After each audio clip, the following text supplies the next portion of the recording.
Well, I thought it was time for another fountain pen shoot.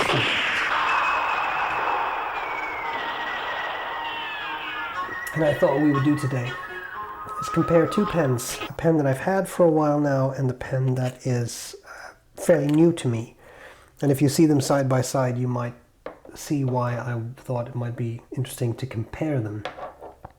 Now, I don't mean to unchain any sort of rivalry between two companies, because these are both companies owned by people that I really value and appreciate a lot. So what we have here is a Desiderata Soubriquet. And then here we have an Edison Collier Grande. Obviously, the Grande is a larger pen. There is a regular Collier available.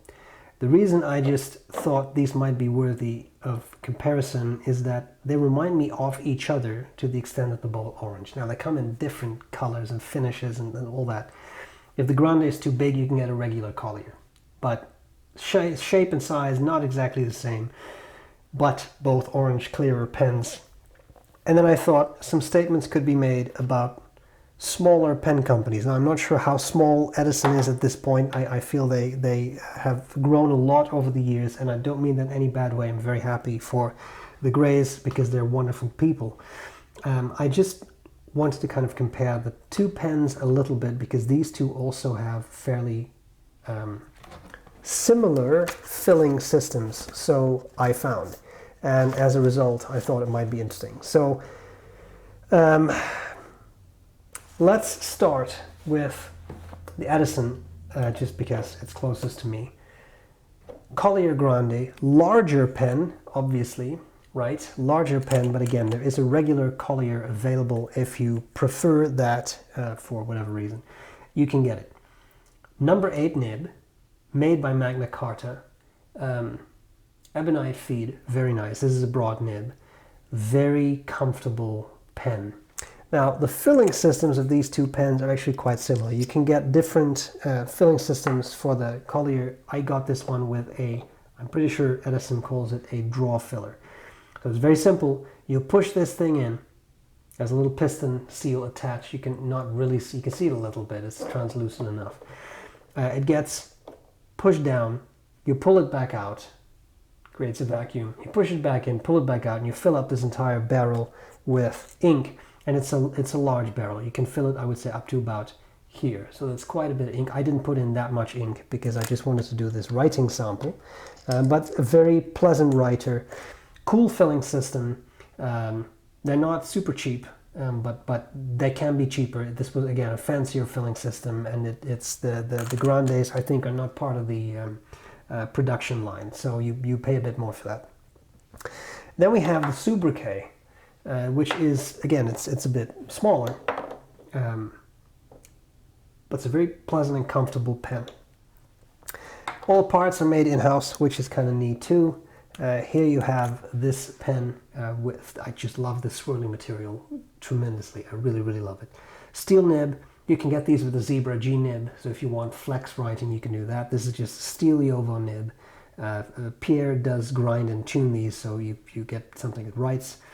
And this pen has a fairly similar filling system. You create a vacuum.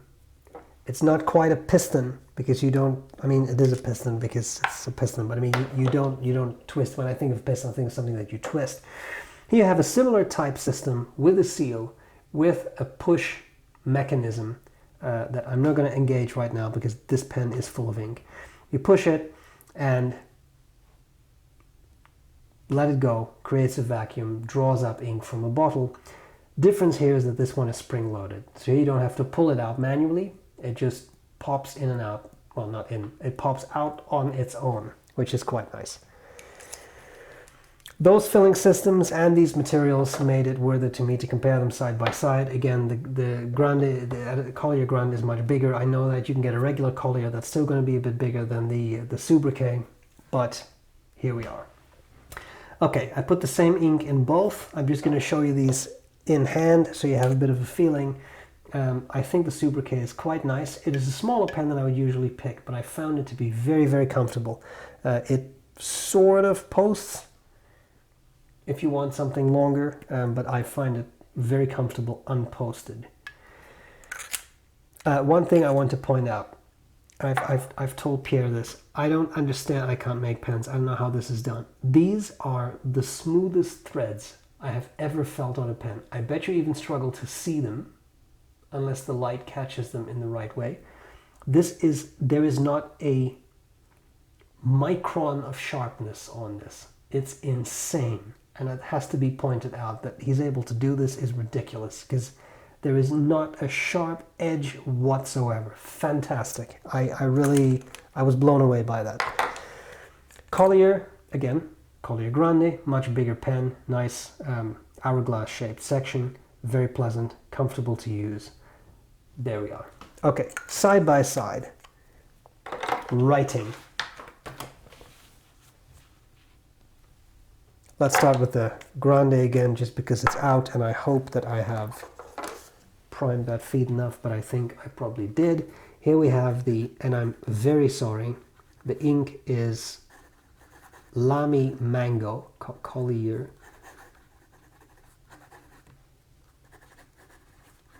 Now, I realize now what mistake I made. There is a breather tube in here. The ink is actually getting to a low level. I should have put more ink in.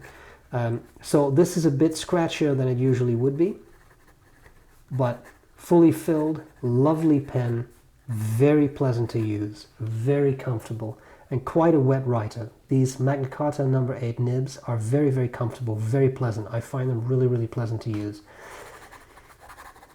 The only downside, of course, right now is the ink I chose. I know is not the clearest on camera, but I think it's clear enough for you to be able to see it. So, very nice. Maybe don't look at the wetness too much. Usually it's wetter when there's more ink in it. Very comfortable. Can't post. I love the size. I love the shape of the pen. Very, very nice. Okay, so we have that. And then we have this.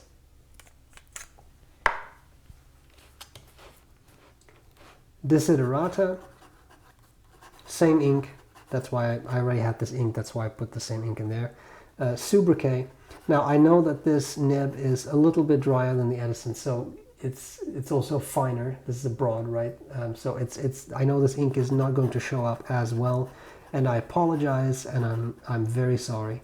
I'll make sure there are pictures of the writing on the website so you can look at it up close, but I think it shows up well enough on camera. The way Pierre grinds these,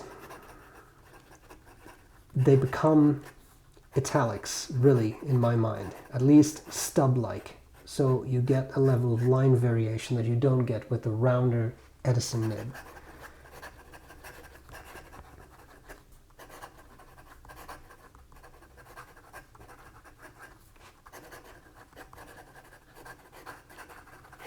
Also pleasant writer and nice bit of line variation. Smaller pen.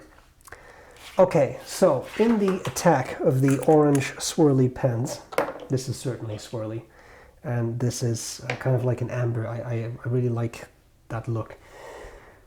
Which pen would I pick? Well, it's very hard to pick, and I like to call, sorry, let me rephrase that. I like to think that I can call Brian Gray a friend, and I like to think that I can call Pierre Miller a friend. So I love them both.